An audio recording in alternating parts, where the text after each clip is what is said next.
Hey everyone, and welcome back to the channel today.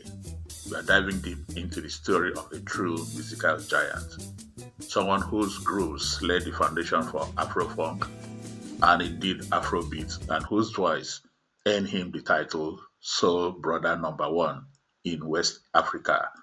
We are talking about the incredible Johnny Haastrup. You might have known some of the big names as the originators or the pioneers of the Afrobeat movement in Nigeria.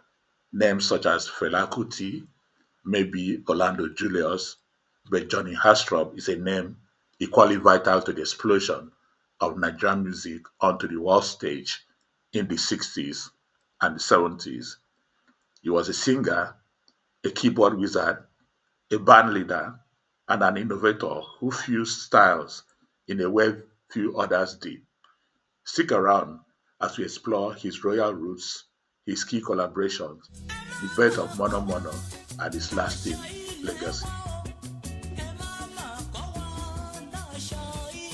Johnny Hashtrop wasn't just born into music, he was also born into royalty. Born in Sierra Leone, but with deep roots in Nigeria, his grandfather was actually the king, the Owa of Ijesha land, but Johnny's path led away from the palace and towards the vibrant music scene of Lagos in the 1960s. He started young, playing in his brother's band, the Sneakers, and quickly made a name for himself with killer covers of James Brown and Wilson Pickett. He even played with High Life legend Victor Olaya, but the key moment came when he became the lead vocalist on Orlando Julius' groundbreaking 1966 album Super Afro Soul, an absolute cornerstone of early Afrobeats. Johnny Haastrup brought all the energy and soul into this album, Super Afro Soul. You can hear the energy, you can feel the soul. This album put him on the map and showcased his incredible and vocal talents, setting the stage for even bigger things. He was becoming a fixture, playing with bands like the Hikers and Clusters International, all Lagos bands of the 60s and early 70s. Then, in the early 70s, fate intervened in the form of a rock legend, Ginger Baker, the powerhouse drummer from the Cream and Blind Faith bands, who was in Nigeria soaking up the music scene. He saw Johnny performing. Johnny has already been known as Soul Brother Number One across West Africa, and Ginger Baker knew he had to have him in his setup. Baker recruited Johnny Hashtrop into his bands, called the Air Force Band and later Salt, whisking him off to tour Europe and America. This wasn't just a gig, it was a mind expanding experience, exposing Johnny to the international rock and funk scenes, but also reportedly to the bureaucracy and challenges faced by an African musician abroad.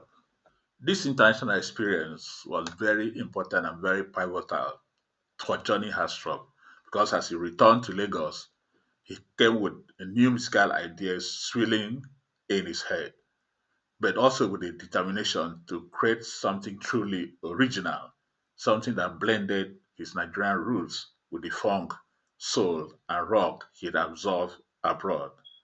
He felt Nigerian music needed its own identity, not just copies of Western sounds. So Johnny Hashtrop actually declined a further tour with Ginger Baker's Air Force and Soul setup, opting rather to put up his own thing in Lagos. So in 1971, Mono was born. This wasn't just another band. This was the vehicle for Johnny's vision. He called the music Afro-funk, and it was exactly that, a potent brew of traditional African rhythms, heavy funk bass lines, psychedelic guitar works, soulful vocals, and socially conscious lyrics.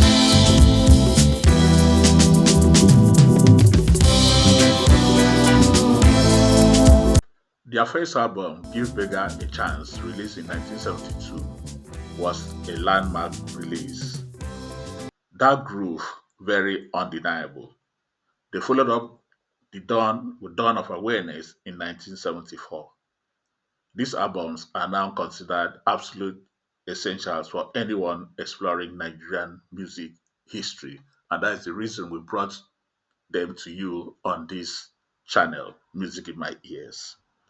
Monomono carved out a unique space different from Fela's Afrobeat, but equally powerful and innovative. What do you want from a leper who ain't got no hands to scratch it? Apart from Johnny Hashtrop, other members of the Monomono band included Baba Ken Okololu on the bass and vocals, Danjuma Jimmy Lee Adamu on the guitars and vocals. Adamu is also known as Jimmy Lee Adams or Jimmy Adams. We also had Friday Jumbo on the percussions and drums, and Candido Obajimi on the percussions and drums. After the second album, the members of Mono Mono went their separate ways, and Johnny's journey continued. He moved back to London in the late 70s and in 1978 released his stunning debut album, Wake Up Your Mind. While recording in London and soaking up some contemporary disco and funk sounds of the time, it remained deeply rooted in his African identity. Tracks like Greetings, Free My People, and the title track are pure, sophisticated Afro disco funk. Yeah, yeah.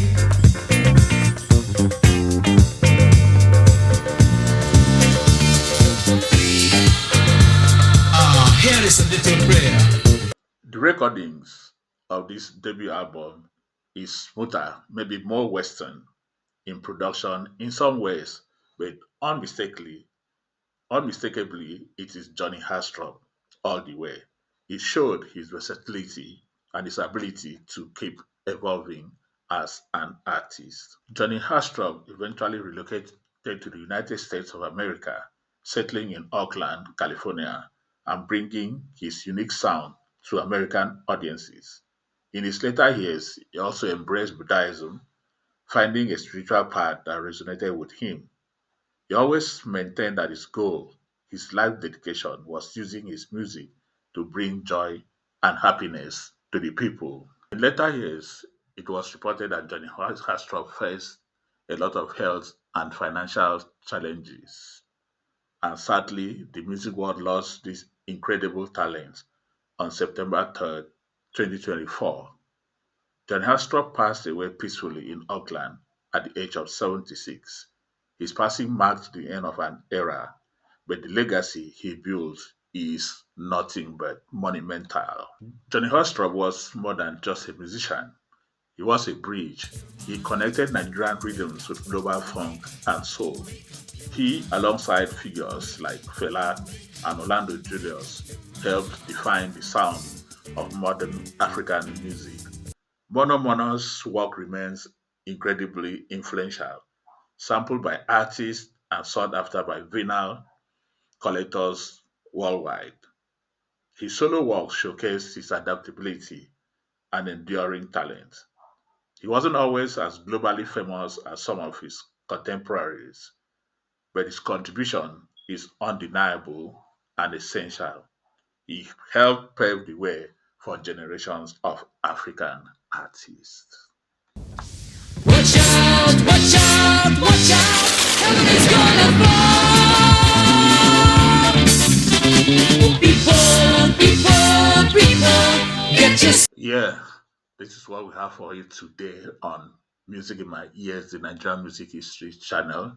And this episode was brought to you by the DJ Baker's Footprints in Nigeria podcast and the Afrofunk podcast of the Music in My Ears channel on YouTube.